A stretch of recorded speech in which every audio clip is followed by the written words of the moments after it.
células atípicas ativadas, tá bom? Quais são essas células, por que elas aparecem, qual que é a dinâmica, o que eu preciso entender sobre isso para que a gente tenha, né, segurança para a avaliação dessas células e até mesmo enxergar elas, né? Porque o que a gente não tem o conhecimento, a gente não enxerga e muitas vezes passa em branco, principalmente os colegas que não utilizam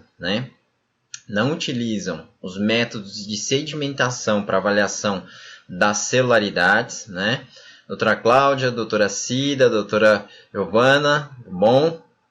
Obrigado por estar prestigiando aí a audiência. E que significa a presença dessas células, né? Elas, dentro de uma dinâmica, né, de uma patologia primária, que muitas vezes, né, 100% das vezes, está atrelada a tumores, né, sejam eles tumores sólidos, tumores hematológicos, né, desde que tenham essa progressão, essa desregulação celular e cause uma proliferação tumoral, essas células elas começam a produzir, né, dentro do seu sítio primário e mais tarde, quando acontece em algumas situações, né, um sítio de metástase, né, ou seja, as células elas descamam do sítio primário e vão invadir sítios secundários, né? Isso causa uma série de não é desmonte, né, mas uma desregulação do sistema imunológico, principalmente quando a gente tem uma concentração responsiva dessas células, né, e das proteínas que elas produzem de maneira anômala, né, e quando adentram e quebram a barreira hematoencefálica, hematolicórica, elas causam uma série de gatilhos do nosso sistema imunológico, e um dos reflexos na análise do líquor é a mudança da conformação, da morfologia de algumas populações celulares. Então isso a gente tem que estar atento, né? É claro que a parte clínica é muito soberana em relação a isso, né? Os pacientes nessa condição, a gente tem algumas síndromes, né? Síndrome paraneoplásica, encefalite límbica e algumas circunstâncias, né, de investigações de anticorpos que a gente também vai falar na sequência, mas o que eu preciso chamar a atenção aqui é, sem dúvida nenhuma, a questão da presença dessas proteínas anômalas que levam à mudança da conformação, da morfologia de uma certa população específica que circulante no líquido.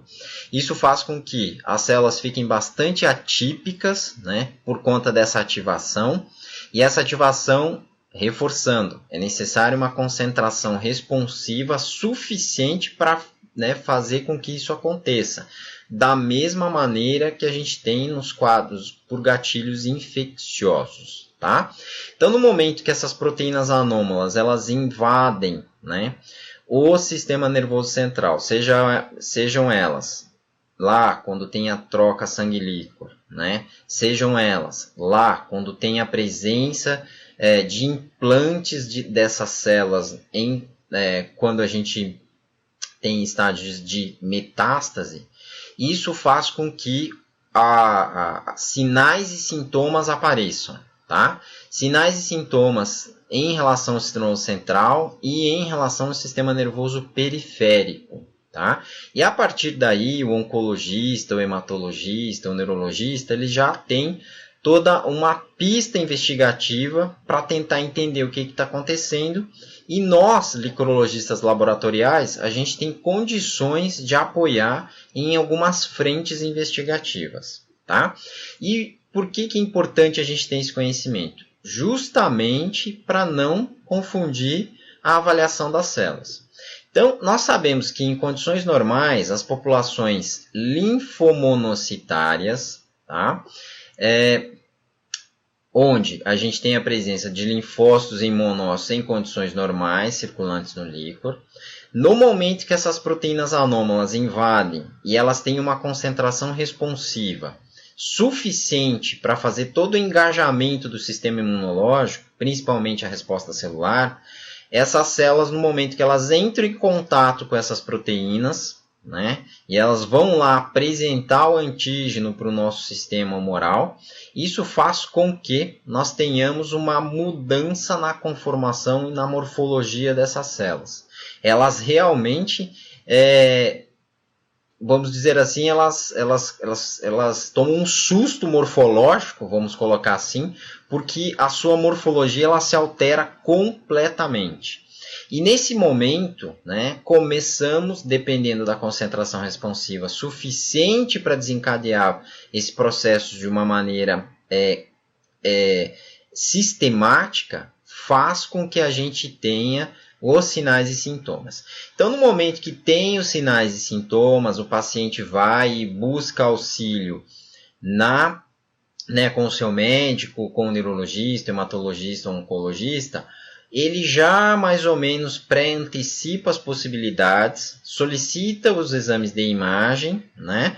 Obviamente dentro da avaliação clínica ali ele já tem uma suspeita muito forte, mas o apoio do exame do líquido cefalorraquiano com certeza tem hoje ferramentas suficientes, inclusive para direcionar quais caminhos a serem investigados no líquido cefalorraquiano. A gente tem que entender que essa morfologia ela muda completamente, né? Essas células elas se alteram em tamanho, em projeções citoplasmáticas e muitas vezes até na sua coloração, tá? Ficando até um pouco mais basofílico, podendo confundir muito com as células neoplásicas desses tumores partindo dos sítios primários, tá? Então isso nós como licorologistas a gente tem que ter, né, tem que estar antenado em relação a isso, para que não haja equívocos em relação à avaliação da citologia, da morfologia. Então, lembrando, populações normais no líquido cefalorraquiano a gente tem o quê? A gente tem linfócitos e monócitos circulando no espaço subaracnoideu. E o que é o espaço subaracnoideu, professor? Eu ainda não sei, estou chegando aqui hoje, né? Estou vendo uma aula gravada. O espaço subaracnoideu é um espaço real, né? Que anatomicamente no sistema nervoso central, onde a gente tem, né, as meninges que protegem o encéfalo, né, protege o encéfalo através das meninges como barreira, né, para evitar a toxicidade cerebral e deixar o encéfalo imerso no líquor para proteger de traumas, de desacelerações, e por isso que a gente consegue fazer tudo, né, o ser humano consegue fazer tudo que energicamente ele faz, né? Altas acelerações, muitas vezes choques, por conta da existência do líquor, a gente consegue evitar o dano cerebral, né, que poderia ser mais intenso. É só pensar como, né, se não tivesse o líquor, só pegar um exemplo, como se fosse um coco, só bater ele ia rachar no meio, né, ia ter uma série de lesões, mas por conta da presença dele, né, nós temos todas as condições que a gente faz hoje no nosso dia a dia, nas nossas funções cognitivas e, né, radicais, vamos dizer assim. Então, voltando aqui à linha de raciocínio para o líquido cefalorraquiano, então ele circula no espaço subaracnoideu. O espaço subaracnoideu, a gente tem 3 meninges que protegem o encéfalo. A gente tem a dura mater, tem 2 folhetos, nós temos a aracnoide e a pia mater. E entre a aracnoide e a pia mater, o líquor circula, né, nesse espaço onde tem umas trabéculas, né, e conforme a sua produção, a gente tem uma velocidade, e essa velocidade dá toda a hidrodinâmica da troca sangue-líquor, e as populações celulares normais, diferentemente do sangue periférico, nós temos linfócitos e monócitos. Então, por conta disso, pessoal, quando essa mudança de morfologia ela é sinalizada na questão né, que nós estamos discutindo hoje, da presença de proteínas anômalas que são produzidas por células cancerígenas, isso faz com que morfologicamente essa célula mude. Então, não vamos ficar amedrontados em relação a essa célula. É possível aparecer. Ah, professor, eu não tenho experiência, isso aí me deixa em dúvida em relação a se é ou não é, né, célula neoplásica. Realmente, não é muito... isso, com o tempo, você vai pegando essa expertise. Porque assim, o líquor, eu costumo dizer, fazer o líquor isoladamente, sem saber nenhuma informação, a gente entra numa teoria da adivinhação. Então, o líquor ele tem uma série de premissas, na qual o licorologista laboratorial tem que ter acesso a essas informações para poder raciocinar e valorizar o que está enxergando. Tá? Então, é uma linha muito tênue, principalmente nessa morfologia das células atípicas ativadas, que pode confundir realmente com outros padrões celulares. E isso a gente tem que estar muito antenado, pessoal, tá? Porque no momento que você tem esse conhecimento, você já fica muito esperto para sinalizar. Porque nem sempre a gente tem essas células em grande quantidade. A gente tem elas em pouca quantidade, né? Mas já sinalizam essa mudança e a presença dessas proteínas. Ah, professor, então qual que é o valor real disso? Né? Vamos entender o seguinte, a gente tem lá os sítios primários. Né? Esses sítios primários dos tumores são o quê? Vamos dar um exemplo, câncer de mama. Né? O câncer de mama, ele tem dependendo da genética, do padrão, mas ela tem uma neuropreferência. As células do câncer de mama têm uma neuropreferência e elas tendem a migrar, né, em alguns casos, para o sistema nervoso central.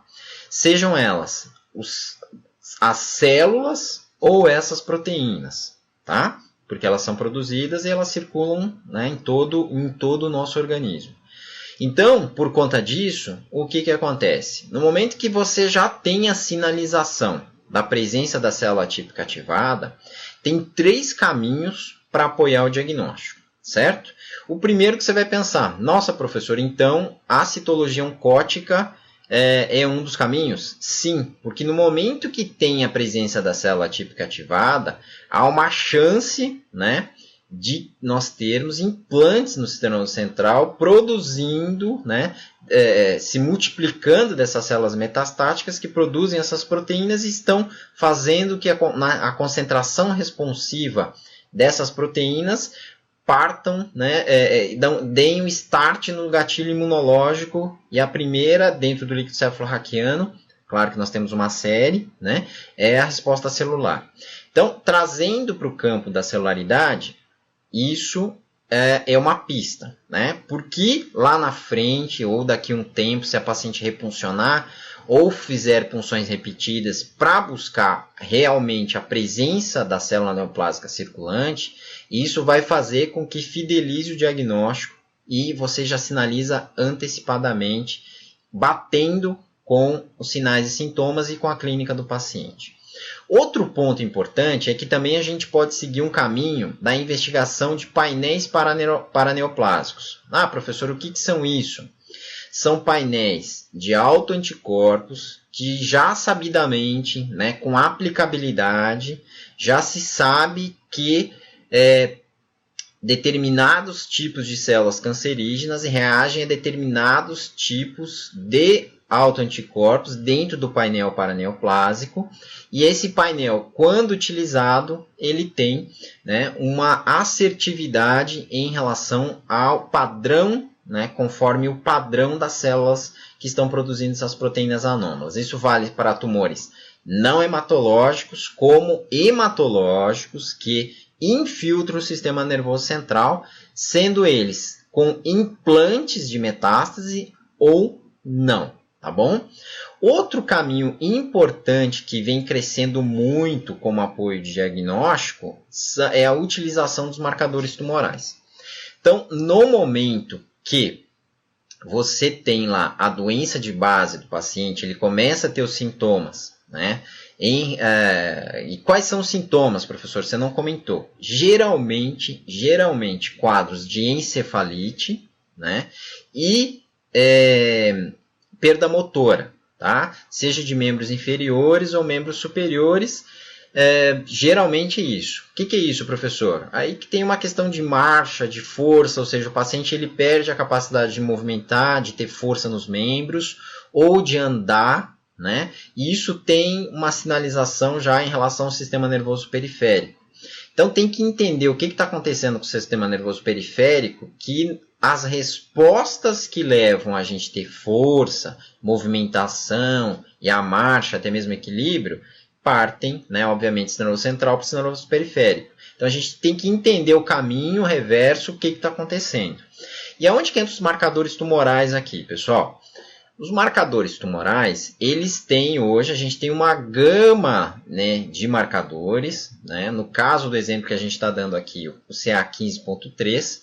E o CA15.3, quando a gente detecta no sangue periférico, né, obviamente dentro do quadro clínico, investigativo, né, marcadores tumorais avaliados isoladamente não tem valor, a gente tem que ter uma composição desses marcadores para, né, ver se a gente dá valor ou não para eles, mas com a evolução cada vez mais eles têm ganho né, a presença nesse apoio diagnóstico, a gente tem que ficar atento a isso. Tá? Então, a utilização, nesse exemplo que eu estou dando para o câncer de mama, por exemplo, do CA15.3, ele pode ser importante, já que, de repente, a gente não consegue detectar no painel paraneoplásico e não consegue detectar na citologia oncótica, mas a célula típica ativada está lá presente.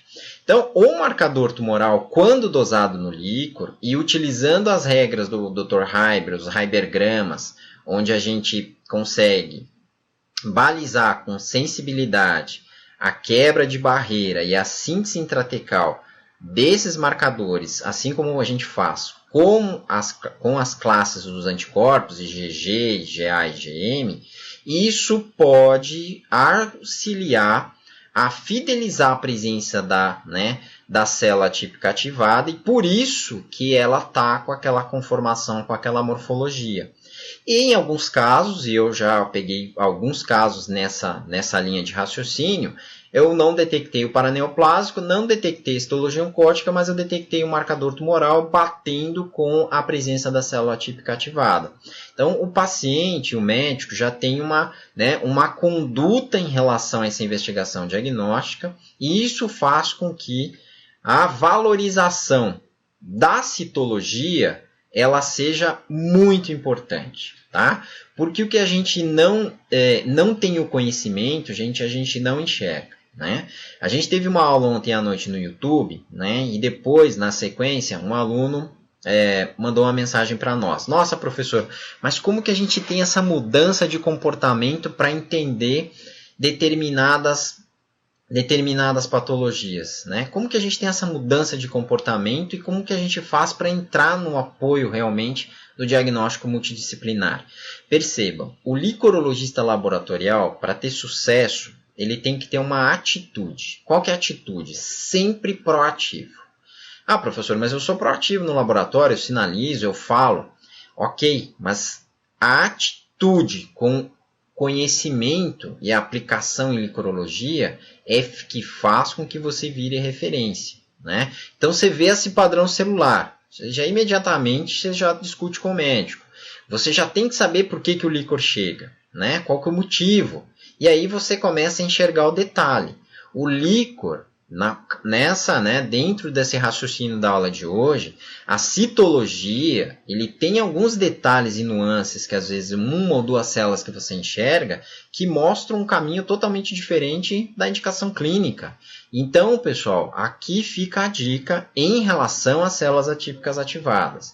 E quais são as diferenças morfológicas das células atípicas ativadas? Então, em condições normais, nós temos o que circulando no líquor? Linfócitos e monócitos, né? Lembrando que a morfologia do linfócito, a gente tem uma relação núcleo-citoplasma, né? Já falei em outra aula especificamente só de linfócitos. é alta, né? Já nos monócitos, a gente pode ter lá o núcleo meio ovalado, pode ter enferradura, e a questão do citoplasma, né, que diferencia do plasmócito que a gente discutiu na live anterior dessa semana, específico de linfócitos.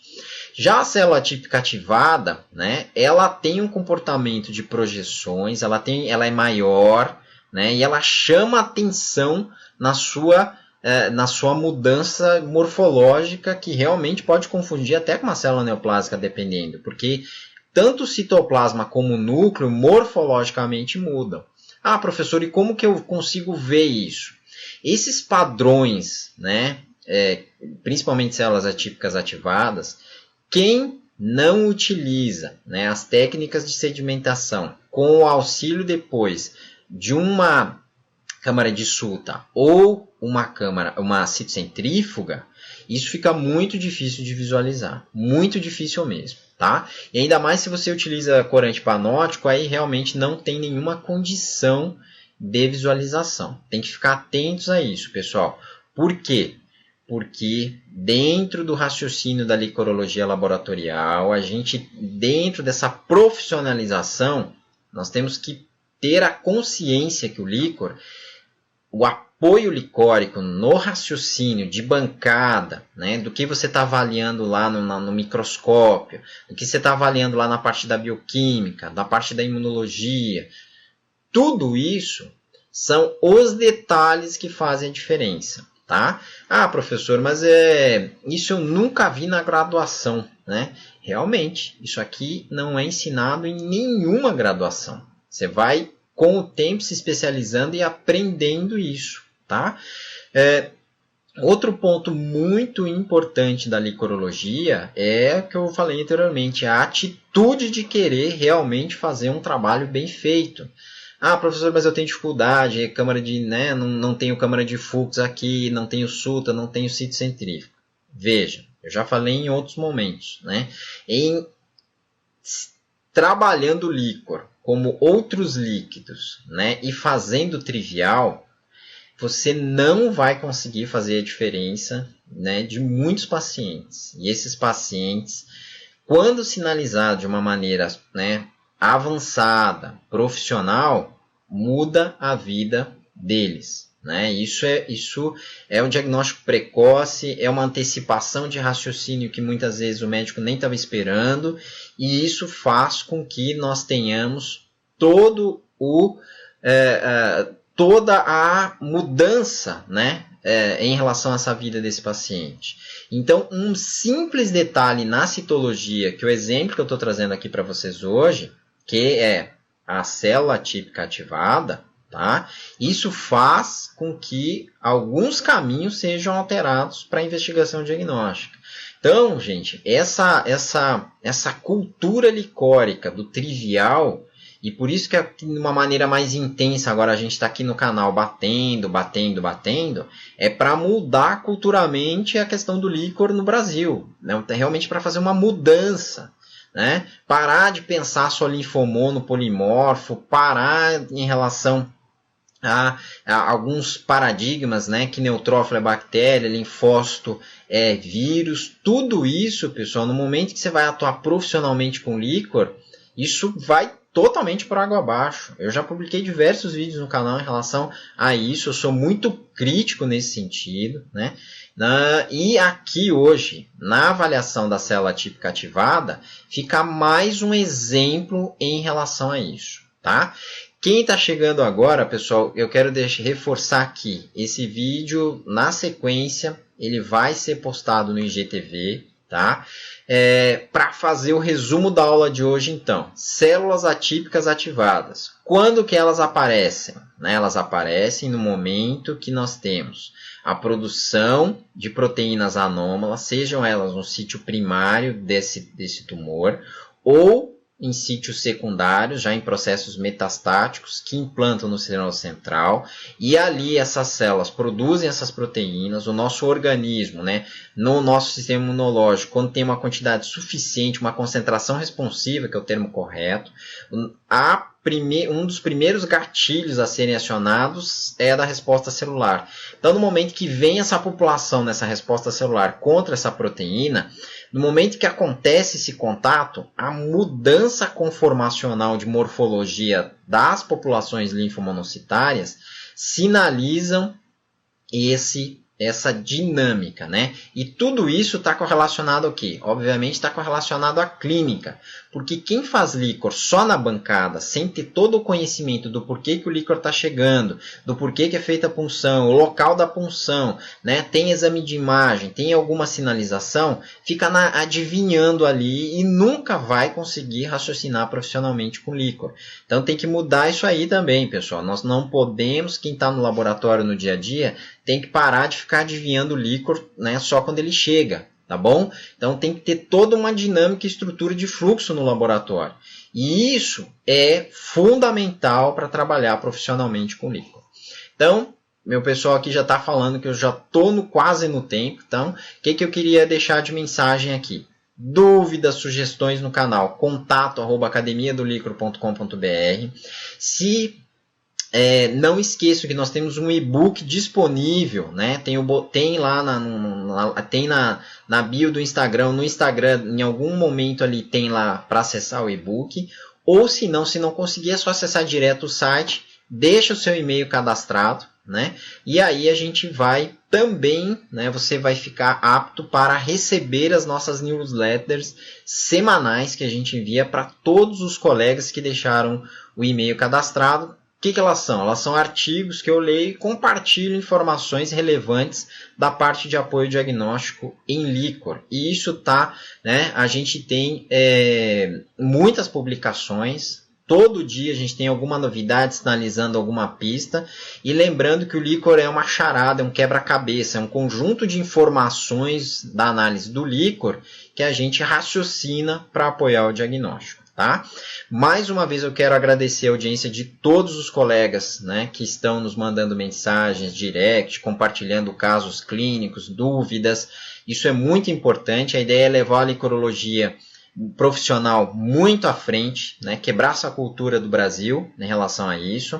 Tá? Não esqueçam de curtir as nossas publicações no Instagram, Facebook e no YouTube, e se inscrever no nosso canal do YouTube, porque isso dá relevância para o canal, ele vai atingindo outras populações orgânicas, né, de colegas que têm o mesmo perfil.